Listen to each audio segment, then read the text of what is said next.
오늘 우리에게 주신 하나님의 말씀을 봉독하겠습니다. 오늘 우리에게 주신 하나님의 말씀은 요한복음 7장 1절부터 13절입니다. 요한복음 7장 1절부터 13절 봉독하겠습니다. 그 후에 예수께서 갈릴리에서 다니시고 유대에서 다니려 아니하심은 유대인들이 죽이려 함이로라. 유대인의 명절인 초막절이 가까운지라. 그 형제들이 예수께 이르되 당신이 행하는 일을 제자들도 보게 여기를 떠나 유대로 가소서. 스스로 나타내기를 구하면서 묻혀서 일하는 사람이 없나니 이 일을 행하려 하거든 자신을 세상에 나타내소서 하니 이는 그 형제들까지도 예수를 믿지 아니함이로라. 예수께서 이르시되 내 때는 아직 이르지 아니하였거니와 너희 때는 늘 준비되어 있느니라. 세상이 너희를 미워하지 아니하되 나를 미워하나니 이는 내가 세상의 일들을 악하다고 증언함이라. 너희는 명절에 올라가라. 내 때가 아직 차지 못하였으니 나는 이 명절에 아직 올라가지 아니하노라. 이 말씀을 하시고 갈릴리에 머물러 계시니라. 그 형제들이 명절에 올라간 후에 자기도 올라가시되 나타내지 않고 은밀히 가시니라. 명절 중에 유대인들이 예수를 찾으면서 그가 어디 있느냐 하고 예수에 대하여 무리 중에서 수군거림이 많아 어떤 사람은 좋은 사람이라 하며 어떤 사람은 아니라 무리를 미혹한다 하나 그러나 유대인들은 두려워함으로 드러나게 그에 대하여 말하는 자가 없더라. 아멘. 오늘 설교 제목을 두 갈래 길 이렇게 정해봤습니다. 두 갈래 길. 여러분이 두 갈래 길 하면 아마 생각나는 시가 있을 것입니다. 이런 시입니다. 노란 숲속에 길이 둘로 갈라져 있었다. 안타깝게도 두 길을 한꺼번에 갈 수 없는 한 사람의 여행자이기에 오랫동안 서 있었다. 한 길이 덤불 속으로 구부러지는 데까지 눈 닿는 데까지 멀리 굽어보면서 그리고 한 길을 택했다. 중간 생략하고 마지막 부분에 어디에선가 먼 훗날 나는 한숨 쉬며 이 이야기를 하고 있겠지. 숲속에 두 갈래 길이 있었다고. 그리고 나는 사람들이 덜 걸은 길을 택했다고. 그로 인해 모든 것이 달라졌다고. 미국의 시인 로버트 프로스트가 쓴 가지 않는 길이라는 시인데 한 사람이 가을날 숲속을 걷다 두 갈래 길을 마주한 거죠. 그리고 고민 끝에 사람이 적게 간 길을 택했고 이것 때문에 이후에 모든 것이 달라졌다고 그렇게 말하고 있는 시입니다. 선택의 연속인 우리 인생에서 우리는 늘 두 갈래 길을 마주하게 됩니다. 그리고 오늘 우리는 이 요한복음 속에서 또한 두 갈래 길을 보게 됩니다. 어떤 길을 선택해서 가야 할지. 오늘 말씀 안에서 내가 선택해서 가야 할 길이 어떤 것인지 깊이 묵상하는 그러한 시간이 될 수 있기를 바랍니다. 오늘부터 요한복음 7장을 시작합니다. 우리가 이 7장을 잘 이해하기 위해서는 이 7장의 저변에 깔려있는 그런 배경을 우리가 확인할 필요가 있습니다. 7장 저변에 흐르고 있는 그러한 배경이 무엇인지를 확인할 필요가 있죠. 2절을 보면 이렇게 되어 있습니다. 유대인의 명절인 초막절이 가까운지라. 7장은 초막절이 시작되면서 이 이야기도 시작됩니다. 그리고 14절을 보면 또 이렇게 되어 있죠. 이미 명절의 중간이 되어 예수께서 성전에 올라가서 가르치시니. 초막절 중간에 예수님께서 성전에서 가르치고 계십니다. 그리고 37절을 보면은 명절 끝날 곧 큰 날에 예수께서 서서 외쳐 이르시되 누구든지 목마르거든 내게로 와서 마시라. 예수님께서 초막절이라는 절기의 끝날에 성전에서 복음을 전하고 계신 것이죠. 7장은 이렇게 초막절에서 시작해서 초막절로 끝이 납니다. 오늘 우리가 함께 나눌 부분은 13절까지인데요. 오늘 말씀의 배경도 그렇기 때문에 초막절입니다. 따라서 오늘 우리는 이 7장을 아우르는 이 초막절이라는 배경 안에서 본문을 이해하는 것이 중요합니다. 그래서 초막절이 무엇인지를 이해하는 것이 필요한 것이죠. 이 초막절이라는 절기는 이스라엘의 3대 절기, 유월절, 오순절, 이 초막절 이렇게 3대 절기 가운데 하나가 초막절인데 장막절이라고도 부르죠. 시기적으로는 9월에서 10월. 그러니까 유월절과 오순절이 봄에 3, 4월에 있었던 것에 반해서 이 초막절은 가을 추수가 끝난 후 유대력으로는 7월로 되어 있는데 우리 태양력으로 치면은 9월에서 10월 되는 시기에 지켰던 절기입니다. 이 절기가 되면 온 이스라엘 사람들이 자기가 평소에 살던 집에서 나와서 건물 옥상이나 혹은 빈 들로 가서 초막을 치고 그 초막에 거주했습니다. 그래서 초막절, 장막절이라고 부르는 것이죠. 이것은 마치 우리가 일반적으로 생각할 때는 뭐 야영이나 캠핑 뭐 이런 느낌하고 비슷하죠. 그러나 이것은 그들이 반드시 지켜야 하는 이 율법이기 때문에 우리가 자유롭게 하는 뭐 야영과 캠핑과는 조금 다른 느낌이지만, 그러나 겉으로는 뭐 그런 비슷한 그런 그림입니다. 이 초막절은 유월절, 오순절과 더불어 이스라엘이 반드시 지켜야 하는 규례였습니다. 이 초막절이 무엇인지에 대해서 어떻게 지켜야 되는지에 대해서 이 규례가 레위기 23장에 나와 있는데, 이걸 보면은 이 초막절이 뭔지가 잘 나와 있죠. 우리 한번 살펴보도록 하겠습니다. 레위기 23장 33절부터 43절이 이 초막절에 대해서 기록하고 있는데, 구약 183쪽 한번 보시죠. 그 대체적인 것은 이렇습니다. 초막절은 여기 34절에 나오는 대로 유대력으로는 7월 15일부터 7일 동안 지키는 절기였습니다. 그리고 이 기간 동안 이스라엘은 성회를 열었습니다. 그 내용을 보면 35절, 36절에 이렇게 되어 있죠. 첫날에는 성회로 모일지니 너희는 아무 노동도 하지 말지며 이레 동안에 너희는 여호와께 화제를 드릴 것이요 여덟째 날에도 너희는 성회로 모여서 여호와께 화제를 드릴지니 이는 거룩한 대회라. 너희는 어떤 노동도 하지 말지니라. 초막절 이 7일 동안 이 초막절이 진행되는데 첫째 날과 마지막 날에는 아무 노동도 하지 말라고 그렇게 명하고 있습니다.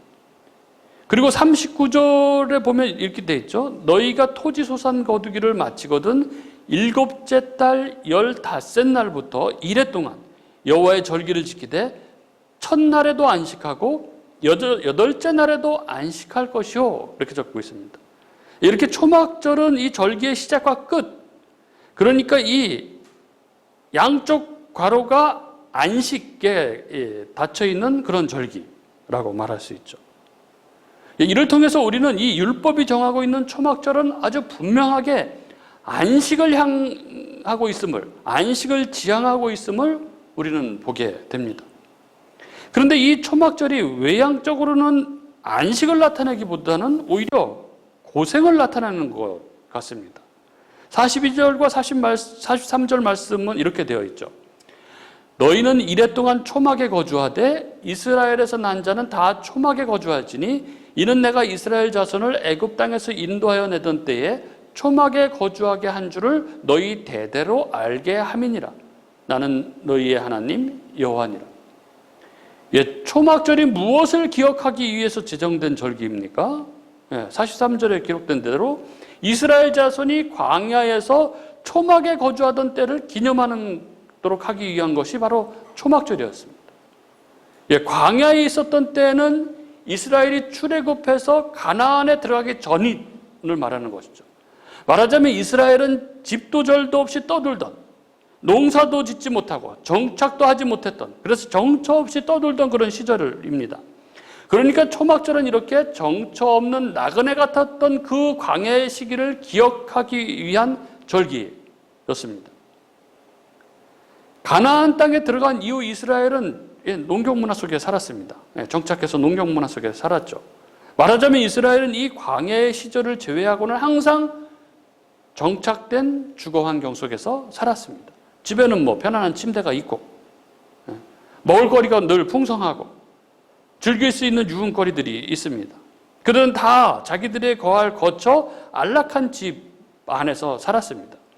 그런데 초막절이 되면 이 모든 것을 다 포기하고 그들은 이 안락한 집에서 나와서 나뭇가지로 얼기설기 엮어서 초막을 만들어서 그 초막 안에서 생활해야 했던 것이죠.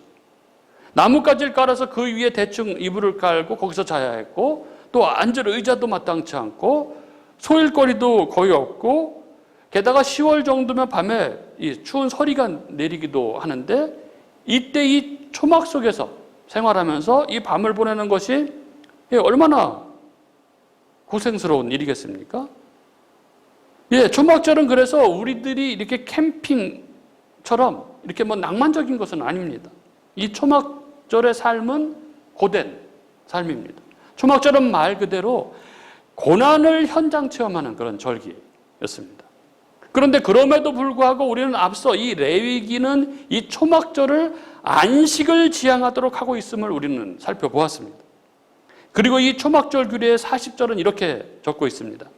첫날에는 너희가 아름다운 나무실과와 종려나무 가지와 무성한 나무 가지와 시내버들을 취하여 너희 하나님 여호와 앞에서 이레 동안 즐거워할 것이라. 주석가들은 여기 적혀있는 이 나무들, 아름다운 나무실과 종려나무까지, 무성한 나무까지, 시내버들, 이것들을 가장 아름다운 나무들, 즉 풍요를 상징하는 것이라고 그렇게 말합니다. 따라서 이 나뭇가지 다발들은 1차적으로는 그들이 곧 들어가서 얻게 될 가나안의 풍요를 나타내는 것이고, 그리고 궁극적으로는 아름다운 나무들과 실과들이 있었던 그 에덴을 상징하는 것이었습니다. 그래서 초막절 축제에서 이스라엘은 이 나뭇가지 다발을 들고 열을 지어 걸어가는 의식을 행했던 것입니다. 무엇입니까? 이 초막절이 가리키고 있는 것, 이 초막절이 지향하고 있는 것이 무엇입니까? 우리는 이 초막절 규례를 통해서 너무나 놀라운 이 참된 삶의 가치가 무엇인지를 우리는 보게 됩니다. 우리는 땅에서 조금 더 편한 삶, 조금 더 안락한 삶을 추구하며 살아갑니다. 하지만 초막절은 우리에게 묻습니다. 진정 가치 있는 삶은 어떤 삶인가? 이렇게 묻고 있는 것이죠. 이스라엘이 광야 생활을 하고 있을 때 그들의 삶은 외향적으로, 객관적으로는 애굽에서의 삶보다 훨씬 더 척박했습니다. 하지만 광야에서의 이 이스라엘은 아침마다 하나님께서 그들에게 은총을 내리고 계시다는 표시를 그들은 볼 수 있었습니다.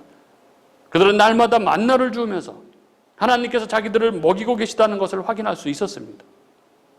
하나님은 이스라엘이 광야 생활을 하는 동안 옷이 헤어지지 않았고 신발이 닳지 않았다고 그렇게 말씀합니다. 하나님께서 그들의 필요의 모든 세밀한 부분까지 다 채워주셨음을 말씀하고 계신 것이죠.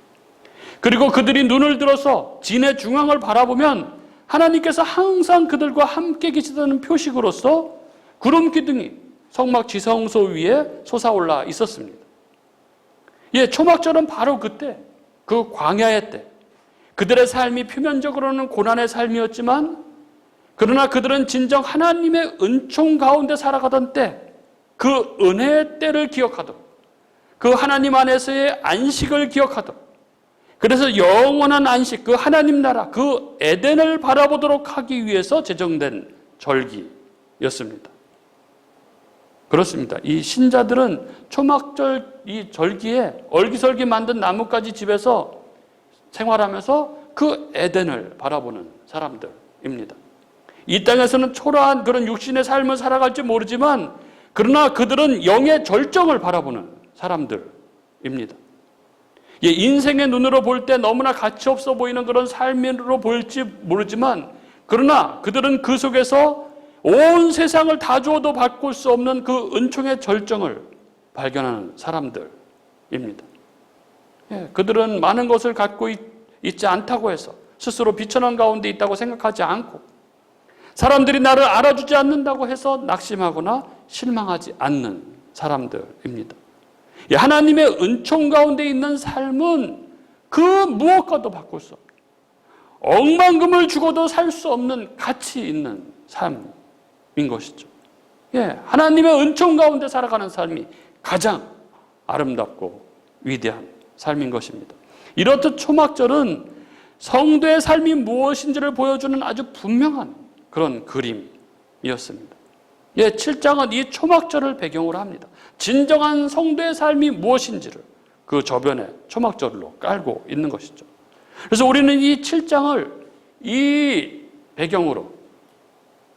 배경을 이해하고 이 눈으로 이 7장을 봐야 하는 것이죠. 이 배경, 초막절이라는 배경을 기억하면서 오늘 본문을 보도록 하겠습니다. 예수님은 갈릴리에서 거의 6개월가량 머무시면서 기적과 이사를 행하셨습니다. 오병이어 기적이 일어났던 6장의 배경이 6월절이었죠. 6월절은 우리가 쓰는 태양력으로 3월과 4월 사이 봄입니다. 그리고 오늘 본문에 등장하는 초막절은 9월과 10월 사이 가을이죠. 그러니까 대략 한 6개월 정도 됩니다. 그럼 예수님은 왜 이렇게 오랜 기간 동안 이 갈릴리에 계셨을까요? 오늘 본문 1절이 그 이유를 이렇게 밝힙니다. 1절에 보면 그 후에 예수께서 갈릴리에서 다니시고 유대에서 다니려 아니하심은 유대인들이 죽이려 함이로라. 유대인들이 예수님을 죽이려 했기 때문에 예수님께서는 유대로 가지 않고 갈릴리에만 머물러 계셨습니다. 그러면 도대체 예수님께서 무슨 일을 하셨다고 이렇게 유대인들이 예수님을 죽이려고 한 것입니까?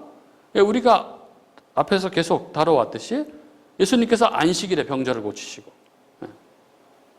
안식일을 지키라는 율법을 자기들이 볼 때는 어겼다는 것이죠. 그리고 자기를 하나님의 아들이라고 신성 모독을 했다고 그렇게 생각했기 때문입니다. 그들은 이 예수님이 참된 안식을 주시는 분, 그분이 바로 하나님의 아들이심을 그들은 바로 보지 못했습니다. 왜입니까? 그들이 기다렸던 메시아는 이 땅의 삶을 해결해주고 이 땅의 삶을 풍요롭게 해주는 그런 메시아를 기다렸기 때문에 그렇습니다. 그런데 6장 말미에서 예수님께서 오병이어 그 기적 이후에 뭐라고 말씀하십니까? 당신은 이 세상의 떡을 주러 오신 분이 아니라 영생의 떡, 이 생명의 떡을 주러 오신 분이라고 그렇게 말씀하시죠. 그러자 예수님을 따라다니던 많은 사람들이 예수님을 떠나갑니다. 유대인들은 자신들은 하나님으로부터 율법을 수여받은 하나님의 택하신 백성, 이 선민이라는 자부심이 아주 너무나 대단했던 사람들이었습니다. 그래서 그들은 율법을 철저히 지키며 그렇게 살았습니다. 그러나 그들은 율법이 가리키고 있는 참된 메시아를 바라보지 못한 채 자기들의 이 땅에서의 삶의 문제를 해결해 줄 그런 메시아를 기다리고 있었던 것이죠. 그런데 예수님께서 그들을 향해서 회개하라 하면서 그들의 죄인됨을 지적하자 그들은 예수님을 증오하기 시작했던 것입니다. 오늘 본문 7절에 그 얘기가 정확하게 나옵니다. 이렇게 적혀 있죠. 세상이 너희를 미워하지 아니하되 나를 미워하나니 이는 내가 세상의 일들을 악하다고 증언함이라. 여기서 세상은 하나님을 알지 못하는 모든 자들을 말한다고 할 수 있습니다. 그 중에서 특히 자기들의 이 땅에서의 유익을 위해서 하나님을 찾는 이들을 지칭한다고 할 수 있죠. 예수님은 그렇게 이 세상의 유익을 얻기 위해서 하나님을 믿는 신앙을 가리켜 악이라고 말씀하시고 그런 신앙을 가진 자들을 세상이라고 그렇게 부르십니다.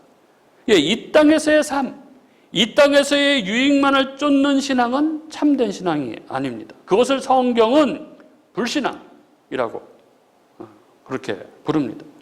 그리고 3절부터 5절의 예수님 이 형제들의 모습이 바로 이랬습니다. 3절부터 5절은 이렇게 적고 있죠. 그 형제들이 예수께 이르되 당신이 행하는 일을 제자들도 보게 여기를 떠나 유대로 가소서. 스스로 나타나기를 구하면서 묻혀서 일하는 사람이 없나니 이 일을 행하려 하거든 자신을 세상에 나타내소서 하니 이는 그 형제들까지도 예수를 믿지 아니함이로라. 형제들의 말을 요약하면 이런 것이죠. 사람이 유명해지려면 도시로 가야지 이런 시골에 있어서 되겠습니까? 그러니까 유대로, 예루살렘으로 가십시오. 사실 11절과 12절에 보면 예수님께서는 당시에 너무나 유명해 주셨다는 것이 분명합니다. 이 부분에 보면은 예수님이 초막절에 예루살렘에 나타나지 않자 사람들이 예수님을 찾았다고 그렇게 기록되어 있죠. 즉 너도 나도 이 새롭게 뜨고 있는 이 랍비의 얼굴을 한번 보려고 할 만큼 예수님은 당시에 아주 유명 인사가 되셨습니다. 그래서 형제들의 말은 바로 이 사실을 반영하고 있는 것이죠. 사람이 유명해지려면 도시로 가야 하는 법이죠. 형님 도시로 가서 좀 유명해지세요. 이렇게 말하는 것이죠. 그러나 형제들이 이렇게 말한 것은 예수님을 위한 것이 아니었습니다. 5절에 보면은 예수님의 형제들은 그때까지도 예수님을 믿지 않았다고 그렇게 기록하고 있죠. 이렇게 적고 있죠. 이는 그 형제들까지도 예수를 믿지 아니함이라. 여기서 우리는 이 예수님의 형제들의 모습 속에서 믿지 않는 자들의 대표적인 특징이 무엇인지를 우리는 보게 됩니다. 3절과 4절에 예수님의 이 동생들의 권고를 한마디로 요약을 하면은 자신을 세상에 나타내는 방법으로 하나님의 일을 하라는 것입니다. 즉 이왕이면 많은 사람들 앞에서 기적을 행해서 많은 사람들에게 당신을 드러내라 하는 것입니다. 그렇게 해서 예수님이 유명해지면 뭐 자기들에게 좀 유익이 좀 있지 않을까 하는 심산이 있었던 것이죠. 이러한 생각은 세상적인 개념으로 보면, 세상의 생각으로 보면 뭐 특별히 잘못된 생각이라고는 할 수 없습니다. 자신을 증명하고 자신을 드러내기 위해서 사람이 많은 곳에 가서 자신의 능력을 보여서 사람들로부터 추앙받고 인기를 받고 하는 것, 이건 뭐 일반적인 세상의 사고입니다. 그런데 요한은 5절에서 바로 그러한 자들이 믿지 않는 자들이라고 이렇게 말합니다. 그래서 예수님께서는 이 동생들의 요구에 응하지 않으시죠. 8절 9절 보면 너희는 명절에 올라가라. 내 때가 아직 차지 못하였으니 나는 이 명절에 아직 올라가지 아니하노라. 이 말씀을 하시고 갈릴리에 머물러 계시니라. 예수님은 이렇게 자기를 자랑하고 자기를 증명하라는 이 동생들의 요구에는 응하지 않으셨습니다. 그런데 며칠 후에 예수님께서 은밀히 예루살렘으로 향하십니다. 10절에 보면은 그 형제들이 명절에 올라간 후에 자기도 올라가시되 나타내지 않고 은밀히 가시니라. 이건 무슨 일입니까? 예수님께서 왜 이러십니까? 자기는 그 동생들의 요구에 안 가시겠다고 해놓고 왜 은밀히 가시는 것입니까? 예수님은 자신을 증명하고 자신을 자랑하기 위해서는 살지 않으셨습니다. 그러나 예수님은 묵묵히 하나님의 뜻에 순종하는 그런 삶을 사셨습니다. 그래서 예수님은 자신을 자랑하고 증명해서 더 유명해지려는 동생들의 요구는 거부하셨지만, 그러나 유대인의 3대 절기에는 성전에 올라가야 한다는 이 하나님 아버지의 뜻에 따라 예루살렘에 올라가신 것입니다. 그리고 그곳에서 하나님의 뜻을 가르치시며 유대인들에게 회개를 촉구했던 것이죠. 이렇게 예수님의 삶은 철저하게 하나님 아버지의 뜻에 순종하는 삶을 사셨습니다. 요한은 오늘 복음을 통해서 이렇게 완전히 다른 두 부류의 사고방식을 대조하면서 하나님 나라 백성인 성도가 추구하며 살아야 할 삶에 대해서 교훈하고 있는 것이죠. 뭡니까? 하나의 길은 예수님의 형제들의 사고방식이죠. 불신자들의 사고방식입니다. 자신을 자랑하고 증명하기 위해서 살아가는 삶입니다. 그리고 또 다른 하나의 길이 뭐냐면 그것은 나 자신의 이 땅에서의 유익과 욕망과는 무관하게 오직 하나님의 뜻에 따라 살아가는 삶의 방식입니다. 이 세상은 이 두 개의 길로 구분이 됩니다. 그리고 어떠한 길을 가느냐에 의해서 그 사람이 어떤 사람인지가 구분이 되는 것이죠. 그 사람이 진정 믿는 사람인지 믿지 않는 사람인지 나누어지는 것입니다. 그리고 오늘 본문 6절은 이 두 부류의 사람들에게 있어서 이 때, 시기, 그들이 대하는 이 시기의 모습을 잘 보여줍니다. 6절 이렇게 적고 있죠. 예수께서 이르시되 내 때는 아직 이르지 아니하였거니와 너희 때는 늘 준비되어 있느니라. 여기서 예수님이 내 때라고 할 때 이 때, 이 카이로스라는 단어는 하나님이 정하신 때, 하나님이 허락하신 때를 나타낼 때 쓰는 단어입니다. 즉 예수님께서 있어서 이 내 때란 예수님께서 예루살렘으로 올라가셔서 십자가에 달리시는 그 때를 가리키는 것이죠. 그 때가 아직 이르지 않았다는 것입니다. 그렇다면 예수님 말씀에 비추어 볼 때 예수님의 때는 예수님 마음대로 정하시는 것이 아니라 하나님에 의해서 정해지고, 예수님께서는 이 하나님의 뜻에 의해 뜻에 따라 순종하는 삶을 사셨다는 것을 보게 됐죠. 성도는 이 하나님의 때를 하나님의 때를 기다릴 줄 아는 사람들입니다. 여러분, 사람들이 왜 초조해하는지 아십니까? 그것은 세상이 정해준 시간에 자기를 맞추려고 하다 보니까 초조해지는 것입니다. 세상의 시각에 자기를 맞추니까 늘 초조한 것입니다. 내 나이, 내 경력, 내 수준에는 이 정도 돼야 한다, 이렇게 생각을 하는 것이죠. 그런 세상적 기준에 맞추려고 하다 보니까 하나님의 때를 기다리지 못하고 늘 마음이 조급해지고, 그래서 그 세상적 기준에 맞추기 위해서 세상적인 방법을 동원하는 것입니다. 그리고 이것은 바로 불신자들이 때를 대하는 방식인 것이죠. 그래서 6절에 예수님께서 동생들에게 뭐라고 하십니까? 너희의 때는 늘 준비되어 있다. 이 말은 자기의 만족과 욕망을 위해 사는 사람들은 아무 때나 자기 마음대로 살면 된다는 그런 의미인 것이죠. 그리고 그런 자들을 성경은 믿지 않는 자들이라고 그렇게 말하고 있습니다. 성도는 하나님의 때를 생각하고 하나님의 때를 기다릴 수 있어야 합니다. 하나님이 기다리라고 하시면은 기다릴 수 있는 인내가 필요합니다. 그것이 물질의 문제이든 관계의 문제이든 건강의 문제이든 하나님의 뜻을 쫓아서 기다리는 순종이 필요한 것입니다. 그렇게 사는 삶이 미련해 보이고 바보 같아 보이고 그게 너무 더뎌 보여도, 그러나 그것이 가장 현명한 것이죠. 왜냐하면 하나님의 때야말로 이 세상 모든 지혜와 총명을 다 합해도 이룰 수 없는 하나님의 지혜와 하나님의 계획 속에 정해진 때이기 때문에 그렇습니다. 성도는 이 땅에서 초막절을 살아가듯이 살아가야 하는 사람들입니다. 비록 이 땅에 발을 딛고 살아가지만, 그러나 우리는 우리가 가야 할 그 하나님 나라에 우리의 눈을 고정하고 그 에덴, 그 하나님 나라를 소망하며 살아가는 사람들입니다. 이 땅에서는 때때로 고난도 있기도 하지만, 그러나 그 속에서도 하나님의 임재 안에서 그 은혜를 누리며 살아가는 사람들입니다.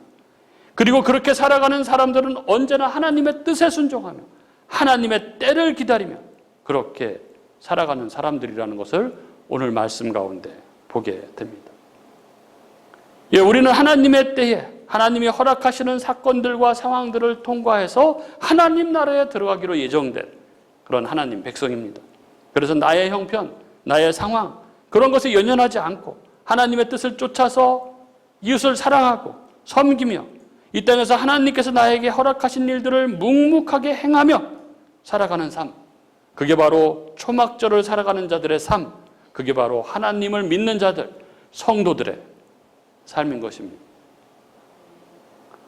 전에 말씀드렸던 지금 항암 치료받고 계신 교수님, 번el 교수님,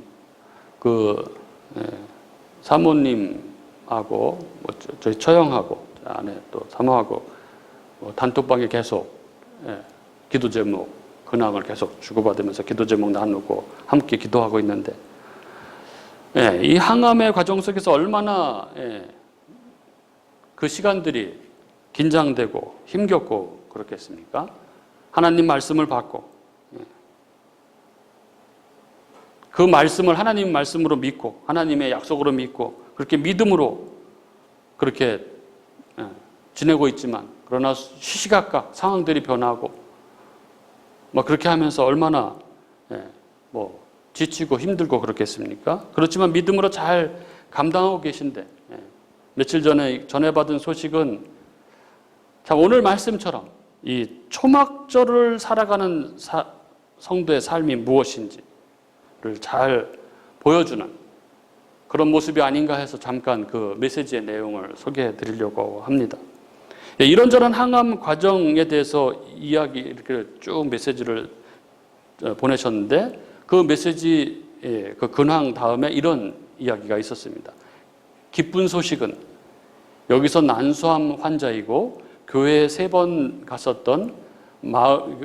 갔어서 마음이 열려 있고 하나님을 알고 싶은 분을 하나님의 은혜로 일요일 저녁에 만나 예배하고 어제 월요일 저녁에 예수님 영접 기도를 했어요. 얼마나 감사한지요. 계속 매일 저녁 만나 예배하기로 했어요. 네, 여기 사람 이름, 그분 이름이 있는데 그분이 오늘은 45세 난소암 4기, 딸이 10살인 분을 전도해서 데려오기로 했어요. 두 분의 영이 열리도록, 하나님 잘 믿도록, 성경이 읽어지도록, 하나님 사모하는 갈급한 마음 채워주시도록 기도 부탁해요. 이런 메시지였습니다. 얼마나 감사합니까? 이것이 성도의 삶, 그 복되고 복된 성도의 삶의 모습이 아닙니까? 우리는 이 땅에서 초막절을 살아가는 사람들입니다. 우리는 이 땅에 발을 딛고 살아가지만 그러나 우리는 우리가 가야 할 그 하나님 나라에 우리의 눈을 고정하고 그 에덴, 그 하나님 나라를 소망하며 살아가는 사람들입니다. 우리들의 이 땅에서의 삶에는 때때로 고난도 있지만 그러나 그 속에서도 하나님의 임재와 하나님의 은혜를 누리며 하나님의 영광을 위해서 살아가는 삶, 그게 바로 성도의 삶입니다. 그렇게 언제나 하나님의 뜻에 순종하며 하나님의 때를 기다리며 기쁨으로 살아가는 삶, 그게 바로 은혜 받은 자, 성도의 삶인 것입니다. 그런 저와 여러분의 삶이 될 수 있기를 바랍니다. 나의 형편, 나의 상황에 얽매이지 않고 늘 말씀 안에서 나의 길을 선택하며 그 하나님의 임재 안에서 하나님의 복락을 누리며 살아가는 저와 여러분이 될 수 있기를 바랍니다. 그렇게 살아서 우리가 훗날 이런 고백을 했으면 좋겠습니다. 앞에 시처럼 노란 숲속에 길이 둘로 갈라져 있었다. 안타깝게도 그 두 길을 한꺼번에 갈 수 없는 한 사람의 여행자이기에 오랫동안 서 있었다. 나는 어디로 가야 할지 알지 못했다. 그리고 한 길을 택하여 갔다. 언젠가 먼 훗날 나는 기쁨으로 이 이야기를 하고 있겠지. 숲속에 두 갈래 길이 있었다고. 그리고 나는 말씀 안에서 믿음으로 한 길을 택하여 갔다고. 그 길에는 늘 주님이 함께 하셨고 그로 인해 내 모든 것이 달라졌다고. 이런 고백을 할 수 있는 저와 여러분이 될 수 있기를 주님의 이름으로 축복합니다.